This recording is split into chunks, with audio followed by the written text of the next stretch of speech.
Hello and good morning to everyone present in this meeting. My name is Joel Ocasio-Marcano. I am Deputy Director of the Procurement Division for the Community Development Block Grant, Disaster Recovery and Mitigation Programs. In this pre-SOQ meeting, we're going to explain the process for the CDBG-DR-MIT-RFQ-2022-01, Request for Qualification for Relocation Specialist Services. I would like to introduce the PRDOH personnel.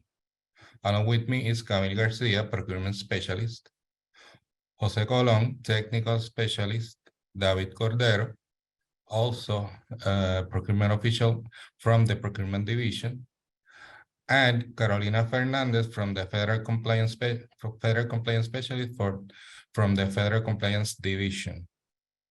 Any questions submitted in this meeting will be answered in writing and will be published by an addendum. Any information provided in this meeting does not change the terms and conditions established in the request for qualifications instructions. This meeting is being recorded and will be available in our CDBG YouTube channel. All procurement processes shall be conducted in accordance with the terms and conditions established in the procurement manual for the CDBG-DR program to guarantee full and open competition and fair treatment of all persons or entities involved in each procurement process. The procurement manual is available at our webpage and is incorporated by reference and made an integral part of this request for qualifications.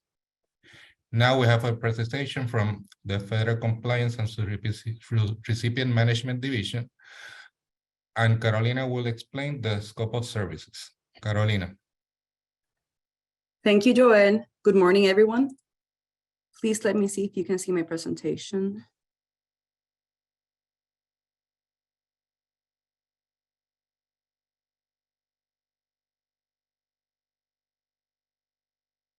Can you see the presentation, guys?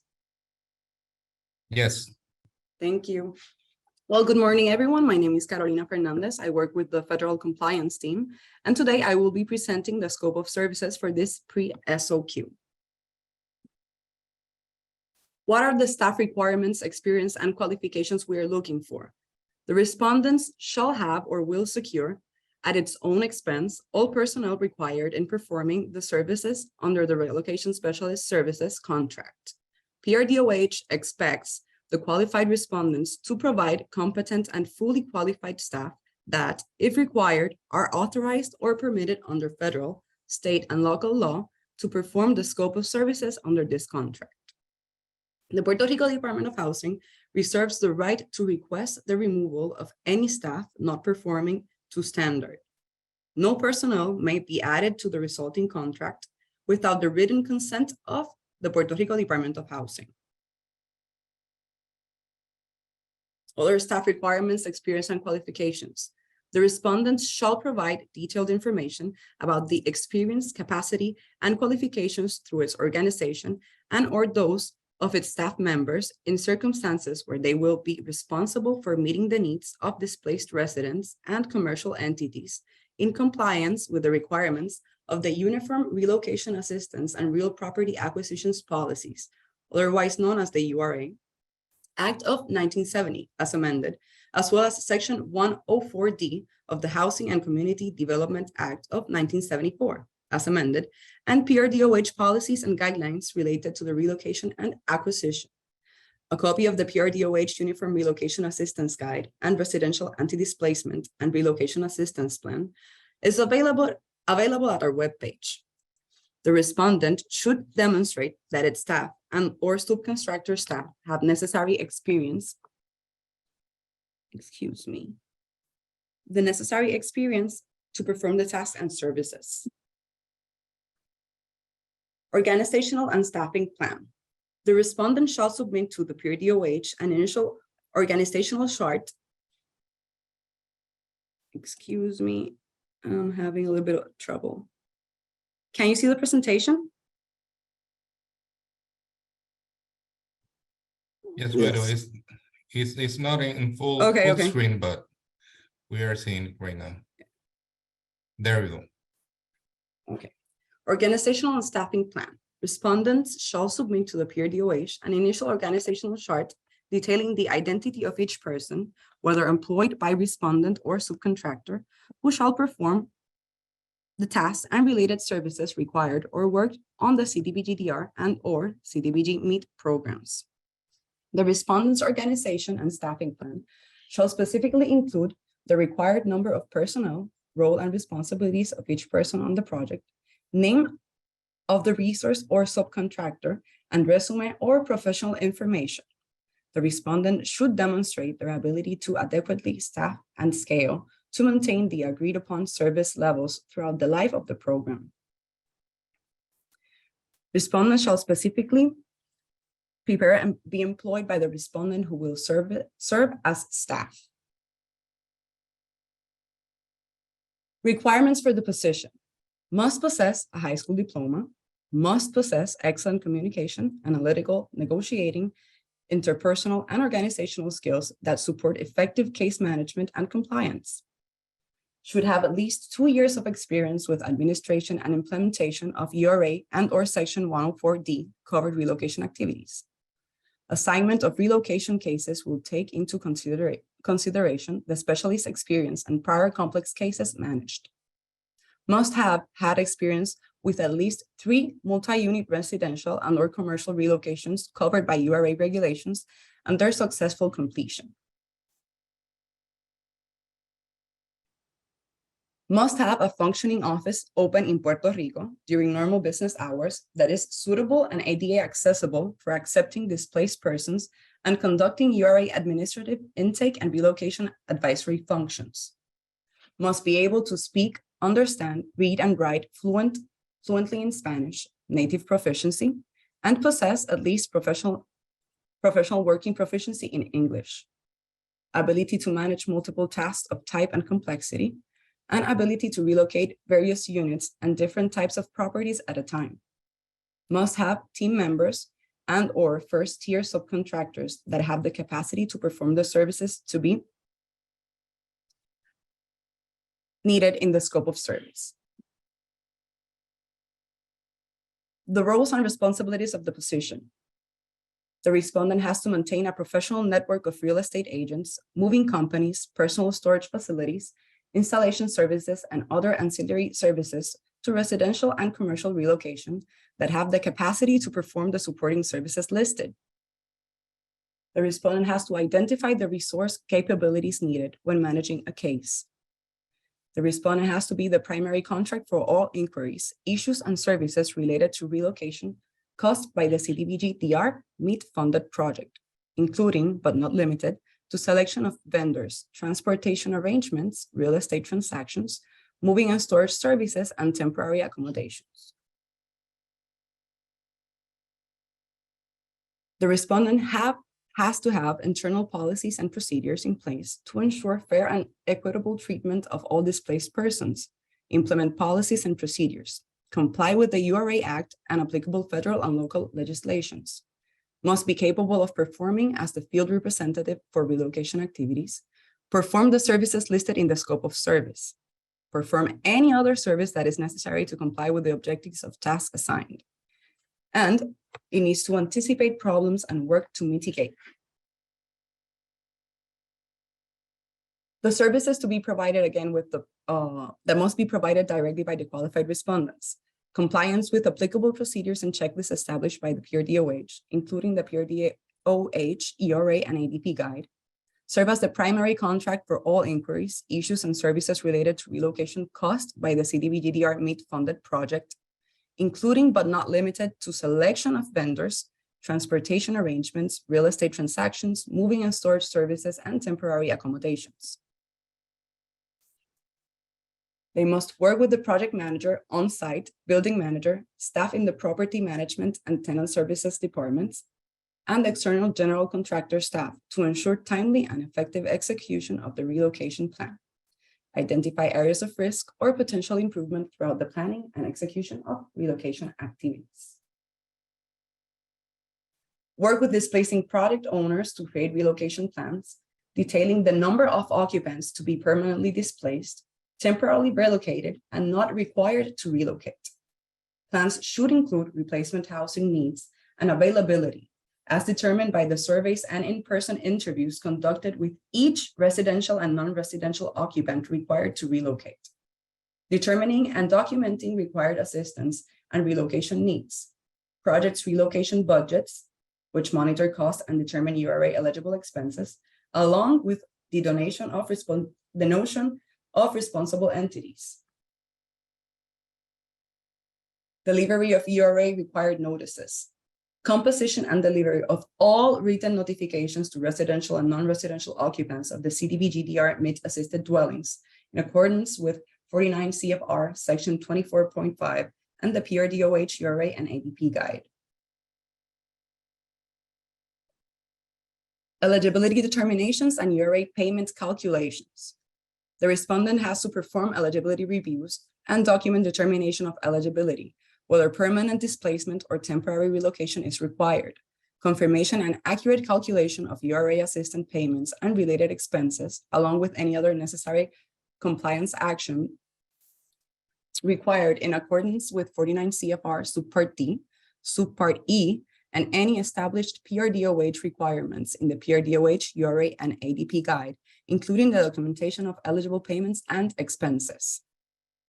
The respondent has to make timely payments and reimbursements to residential and non-residential occupants as deemed eligible and properly supported with required documentation in accordance with URA and PRDOH requirements. The respondent has to document confirmation of all payments made for each individual residential and non-residential occupant.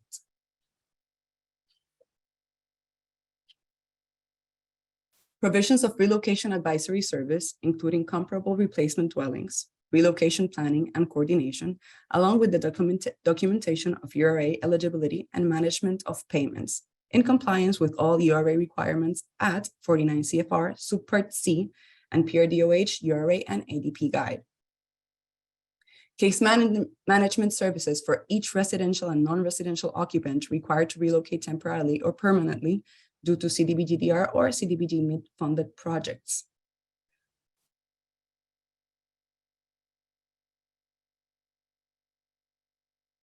Should any property inspection fail, coordinate with the replacement housing owner to determine if suitable repairs can be feasibly and timely performed in accordance with related CDBG-DR MIT funded project timelines. If such repairs cannot be performed, continue property search to find comparable replacement dwellings.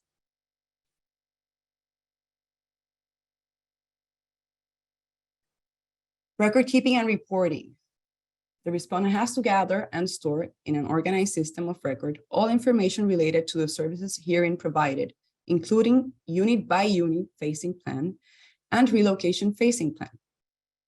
The respondent has to report to PRDOH all relocation activities in accordance with established PRDOH requirements, schedule, and procedures.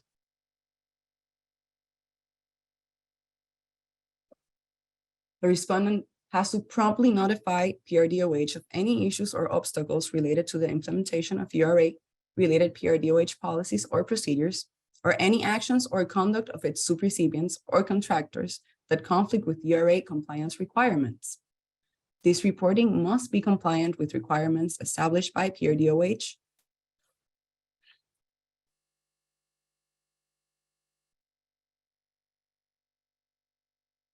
Now, we are going to be discussing the services that may be provided or coordinated or performed by a subcontractor or a third party selected by the qualified respondent. Moving services in compliance with 49 CFR Subpart D and any established PRDOH requirements in the PRDOH, URA, and ADP guide.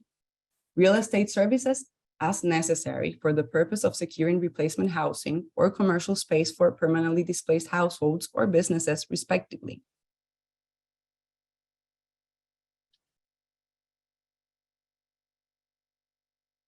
Title and legal services as necessary for the purpose of securing replacement housing or commercial space for permanently displaced households or businesses, respectively.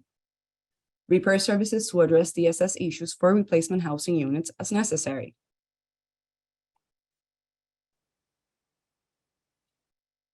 Services requested by the PRDOH, The respondent shall be able to perform relocation specialist services related to a variety of CDBG-DR and CDBG-MIT funded programs on an as-needed basis.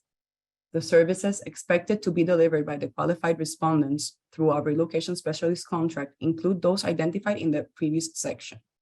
Occasionally, the qualified respondents might participate in departmental meetings at the request of the PRDOH.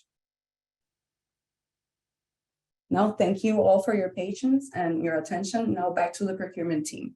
Have a nice day.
Thank you, Caroline. I'm sorry for the inconvenience. Now we are going to talk about the availability of the documents for this RFQ and the important dates for the RFQ.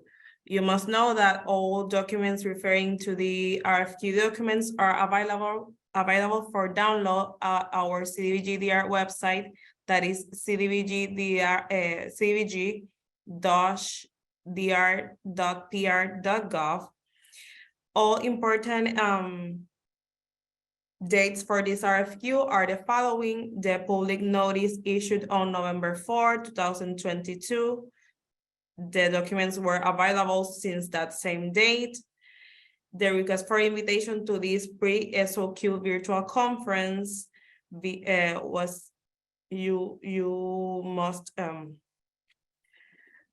the pre-SOQ virtual conference conference that is be held today, November 14, 2022 at 10 a.m.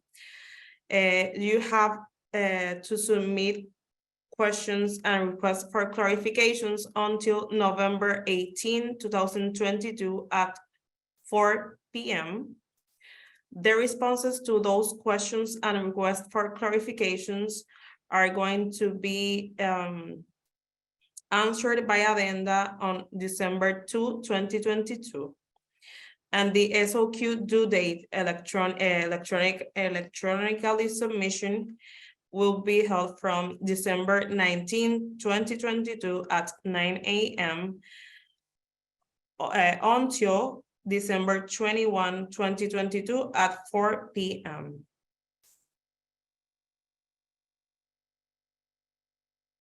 Thank you, Camille. Good morning. Responses to all respondents' questions will be answered by addenda and will be posted on the CDBG-DR website. All documents related to this acquisition process, including the addenda issued by the Puerto Rico Department of Housing, are and will be available for download on the CDBG-DR website. All respondents are responsible to monitor the CDBG-DR website for any issue addenda in this RFQ. A statement of qualification will be only accepted electronically. SOQ submitted after the prescribed deadline will not be allowed. The Department of Housing will neither require or accept physical SOQ submissions. If a SOQ is submitted on paper and electronically, only the electronically submission will be considered for evaluation.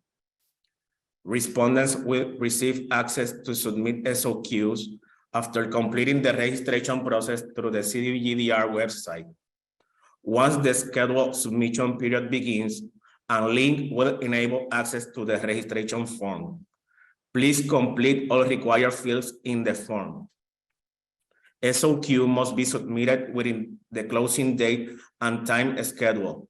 Access to the upload the SOQs will begin 3 business days before the scheduled date and time. Thank you. My name is David Cordero, and I'll be explaining the evaluation criteria. The evaluation committee will evaluate responsive SOQs according to the following criteria list in order of importance: professional qualifications and experience of the respondent to successfully perform the services required in this RFQ, professional qualification and specialized experience of the proposed personnel as evidenced by relevant experience to the role proposed that shall include experience in projects involving the requirements of the URA, capacity of the personnel, and the ability to commit adequate time to effectively perform the services in the role assigned within the required time frame, capacity of personnel, and ability to provide or subcontract the services listed in section 3.2 of the scope of services, financial stability of the respondent and its capacity to effectively perform the services, level, quality, and relevancy of participation by Section 3 business concern and MBE, WBE registered Puerto Rico business, if any. About the SAM registration, respondents and first-tier subcontractor must be registered in the system for award management, better known as SAM, at the time of the SOQ submission, or initiate the registration process right after the SOQ submission. For more information, please visit the SAM website. There's no fee to create, renew, or update your registration award. Awards will only be issued to entities that are cleared and not ineligible for award of contract due to suspension, debarment, or HUD imposed limited denial of participation. Now we have a presentation from Carolina Fernandez from the Federal Compliance and Subrecipient Management Division for an introduction to Section 3 and MWBE business. Thank you, David. Please let me know if you can see the presentation.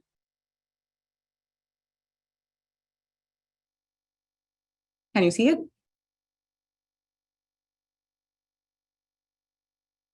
Yeah, but it's not in full screen. Okay, give me just 1 second.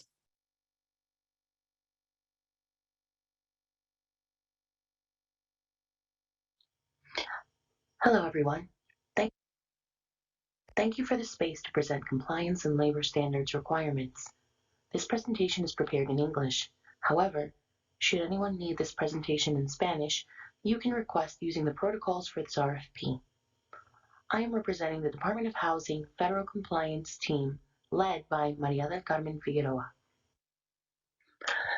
Today, we will discuss as part of our agenda an overview of compliance roles and responsibilities.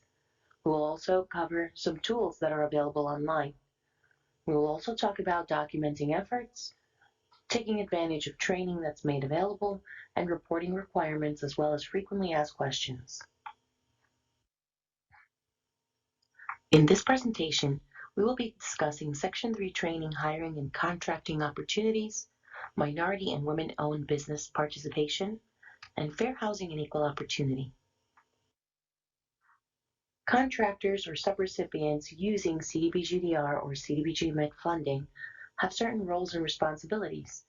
These include assigning staff who will attend the day-to-day implementation of federal compliance requirements, attending trainings and workshops, using tools and templates, executing the activities, and completing documentation that's required. You can also participate in Department of Housing sponsored technical assistance sessions. You must complete quarterly reporting and comply with the reporting requirements. The procurement package contains language that offers contractors the ability to seek bonus points. Please remember to use the references and the templates that are made available and that we will be discussing in this presentation.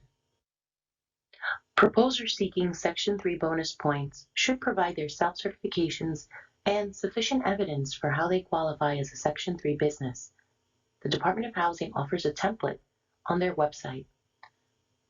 Proposers who are seeking MBE or WBE bonus points should provide a copy of their MWBE certification to provide evidence of this status.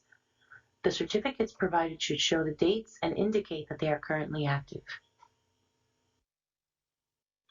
The procurement package contains sections that speak to the applicability and the requirements for MWBE. Within those sections, you will find helpful links to online resources that are made available, such as the policy guide. Procurement packages also contain language for Section 3 under 24 CFR 75. Although for this particular procurement, the contractor awarded will not need to comply with Section 3.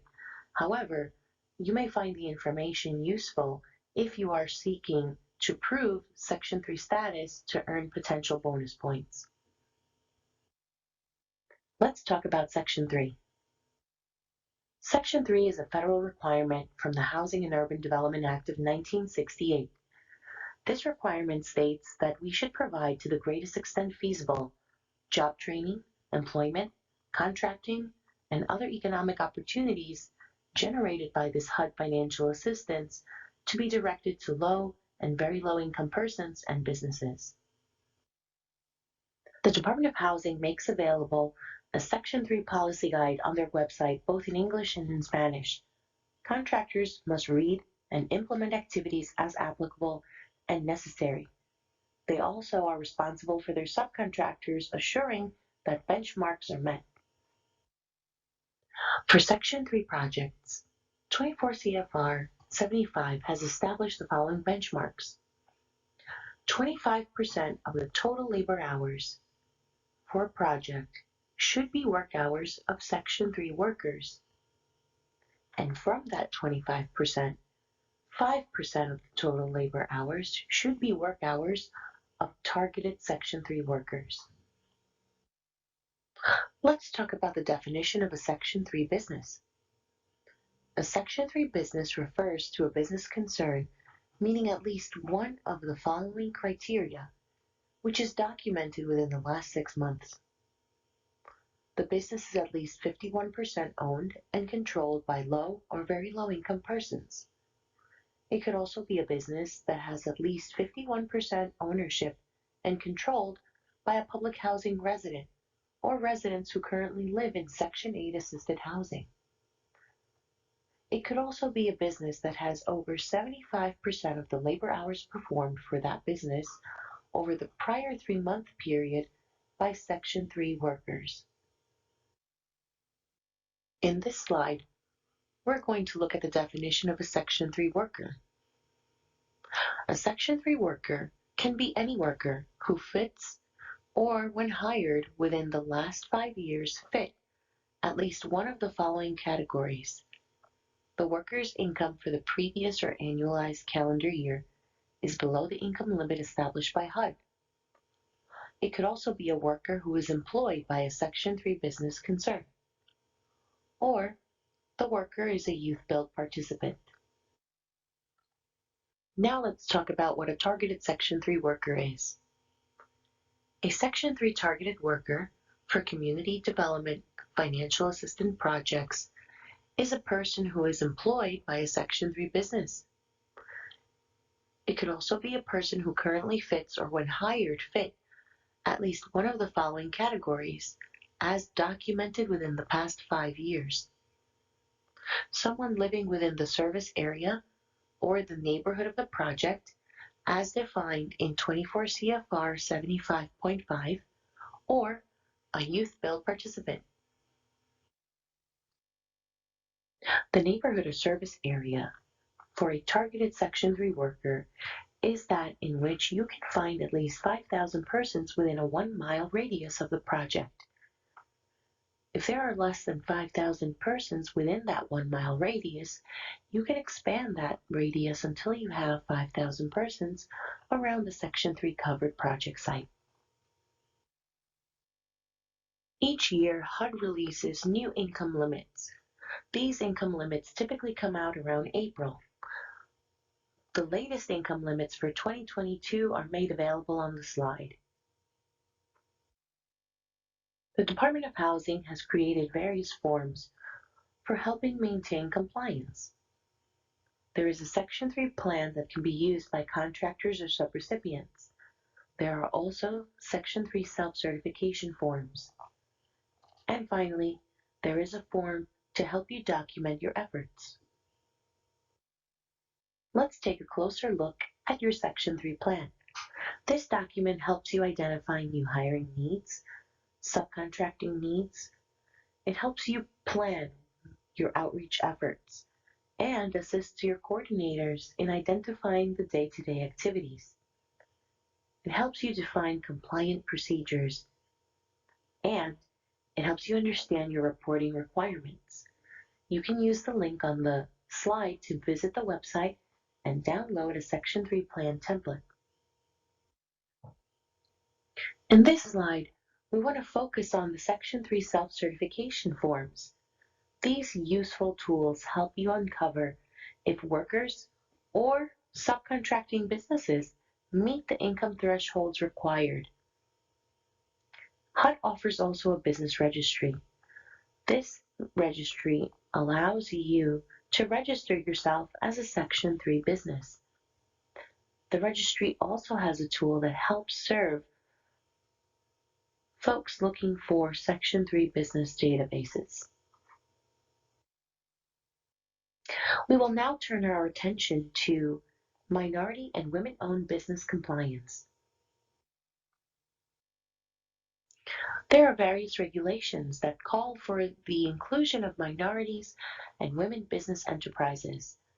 2 CFR 200.321, as well as Executive Orders 11625, 12138, and 12432 establish the participation of MWBE firms, which seek to ensure that when possible, contracts and other economic opportunities funded in whole or in part with federal housing and community development assistance are directed to minority business enterprises and women business enterprises. The Department of Housing has established an MWBE policy guide. This is available on the website in both English and Spanish. You can access those documents using the link on the slide. Let's look at what a minority business enterprise is. An MBE is defined as a business which is at least 51% owned, operated, and controlled on a daily basis by one or more American citizens of the following ethnic minority and/or gender and/or military veteran classifications: African American, Asian American, Hispanic American, Native American, Hasidic Jew, persons with disabilities, and other individuals who can prove social and economic disadvantage.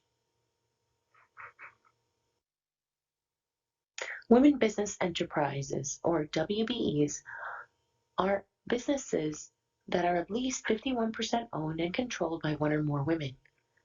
The owners must be U.S. citizens or legal resident aliens whose business formation and principal place of business are here in the U.S. or its territories, and whose management and daily operation is controlled by women.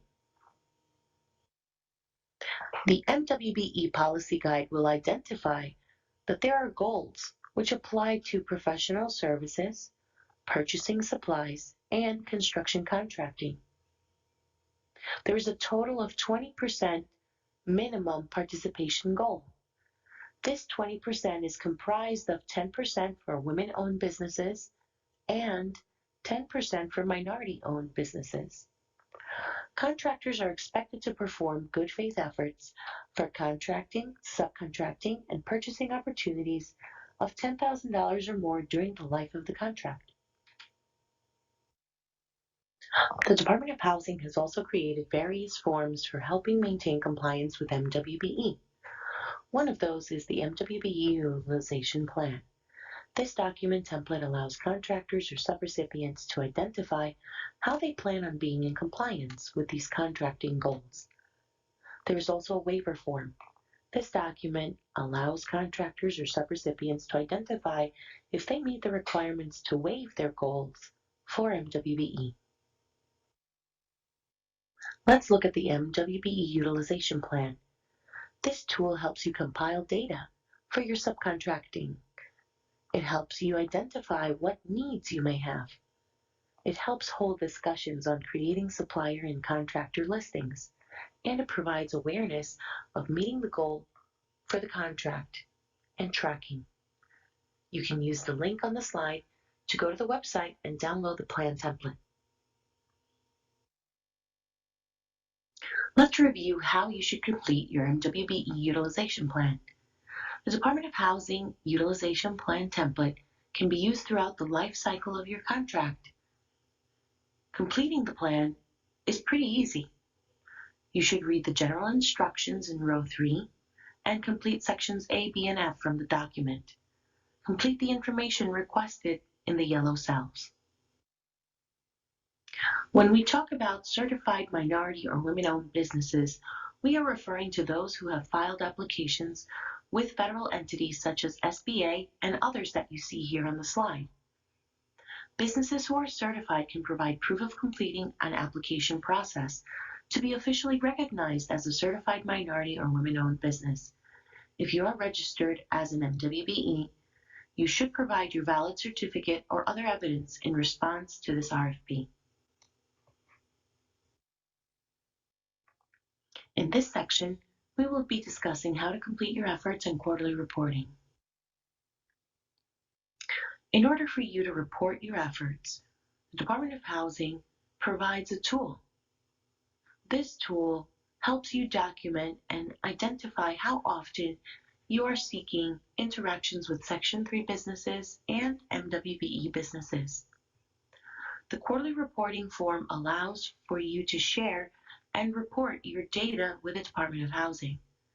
This allows the agency to fulfill oversight responsibilities and monitor the progress throughout the year. The Department of Housing's quarterly reporting form allows for the user to capture multiple compliance areas all in one Excel form. Section 3 data is collected. MWBE data is collected as well. FHEO information is also documented within the report. And finally, for those who have construction projects, there is a report for Davis-Bacon Unfound Workers Efforts Reporting. Awarded contractors will be responsible for reporting 4 times a year, on April 5th, July 5th, October 5th, and January 5th. This ensures that you are meeting benchmarks and documenting your efforts. The quarterly reporting template is also available on the Department of Housing website. Let's briefly discuss FHEO. Your RFP package will also contain a model contract which outlines fair housing and equal opportunity areas of compliance. Contractors are responsible for ensuring compliance with federal civil rights and fair housing through their contractors, subcontractors, and so forth, ensuring that all necessary efforts are being made. The Fair Housing Act and Sections 109 and 504 prohibit discrimination against the following protected classes of people: race, color, national origin, religion, sex, age, familial status, disability, gender identity, and sexual orientation. The Fair Housing Act is part of the Civil Rights Act of 1964. There are many executive orders, laws, and statutes that govern the non-discrimination of protected classes to ensure equal opportunity for individuals in accessing federally funded programs. Equal opportunity is afforded to protected classes through a number of these federal laws and executive orders. The Department of Housing has published policy documents attending FHEO as well as Language Access Plan. These policies must be implemented by contractors and subrecipients. They are publicly available online in both English and Spanish. You are encouraged to click on the links and access the resources available. As a recipient of HUD financial assistance, the Department of Housing must ensure that all programs affirmatively further access to fair housing and that the programs provide equal opportunity for participation and employment. Reasonable accommodations are changes made to policies, practices, services, and structures or modifications to afford equal opportunity to individuals with disabilities. The costs associated with providing reasonable accommodations and modifications are to be incurred by programs receiving federal funding. HUD contemplates these additional costs as necessary to ensure that the programs and activities it funds do not discriminate against people with disabilities. The slide contains a link for you to access the reasonable accommodation page on the Department of Housing website. Limited English proficiency refers to a person's limited ability to read, write, speak, or understand English. Due to Puerto Rico's high Spanish-speaking population, all entities and contractors using the CDBG-DR funding must seek to ensure that both a person's limited ability to read, write, speak, or understand English or Spanish will not place them at a disadvantage in the participation of programs. Let's briefly discuss some common, frequently asked questions. Can a business be both Section 3 and MWBE? The answer is yes. A business or a contractor can be both because these compliance areas are actually separate. Section 3 identifies the level of incomes to determine the status. MWBE uses race and gender information to qualify a business. If I am not planning on subcontracting, do I still need to complete documents? The answer is yes. You should still submit your MWBE utilization plan, the documentation of efforts template, and your quarterly reports. If Section 3 doesn't apply to my contract, do I still have to complete the quarterly report? The answer is yes. You will have to complete the MWBE portion of the report and the portion of the report that attends to FHEO. If I'm either an MBE or WBE, do I fulfill the total goals? You may have safe harbor for one of the goals for MWBE participation of 10%, but you will still have an additional 10% goal to show good faith efforts for any subcontracting or purchasing you perform with the CDBG-DR and CDBG-MIT funding. What happens if I don't fulfill the goals before the end of my contract? All awarded contractors should perform and document their efforts. The Department of Housing has developed templates discussed in this presentation that help you complete the exercise. You can submit a waiver before the end of your contract for approval. This waiver request should be submitted with the efforts and justification as appropriate. Thank you for attending today's training. We hope you found the material helpful. Please remember to direct all your questions through the established protocols for this procurement. Thank you to the procurement team for allowing us to present this material. I will stop sharing the presentation so you can continue with the session.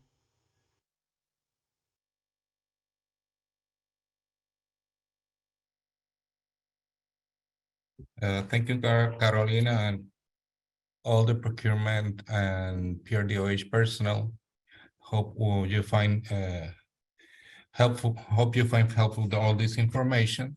remember to pay attendance to the dates, to the due dates we have provided. And that will be all for this morning. Thank you very much for attending. Have a good day.